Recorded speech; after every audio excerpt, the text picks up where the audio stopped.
तुर्की मजहबी रवादारी में सबसे आगे। आया सूफिया को दोबारा मस्जिद बनाने पर मगरब में तनकीद की जा रही है।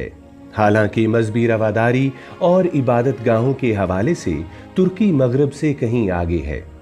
आइए अदादो शुमार पर एक नजर डालते हैं। अमेरिका में तकरीबन 35 लाख मुसलमान बसते हैं। कुल आबादी का 1.1% हिस्सा मुसलमानों पर मुश्तमिल है। 1600 मुसलमानों के लिए एक मस्जिद है। रूस में तकरीबन 2 करोड़ 30 लाख मुसलमान हैं। कुल आबादी का 15% बनते हैं। 2875 मुसलमानों के लिए एक मस्जिद है। फ्रांस में 60 लाख मुसलमान बसते हैं। कुल आबादी का 9% बनते हैं। 2400 मुसलमानों के लिए एक मस्जिद है।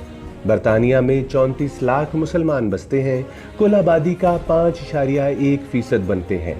1707 मुसलमानों के लिए एक मस्जिद है। जर्मनी में 50 लाख मुसलमान बसते हैं। कुल आबादी का 5.7% बनते हैं। 2200 मुसलमानों के लिए एक मस्जिद है। हॉलैंड में 9 लाख मुसलमान बसते हैं। कुल आबादी का 5% हिस्सा बनते हैं। 1728 मुसलमानों के लिए एक मस्जिद है। तुर्की में 1,81,000 ईसाई जबकि 20,000 यहूदी बसते हैं। कुल आबादी का 0.4% बनता है। 461 गैर मुसलमानों के लिए एक इबादतगाह मौजूद है। अदादो शुमार साबित करते हैं कि तुर्की मगरब से कहीं बढ़कर मज़ाहिब और अक़लियतों का एहतराम करता है।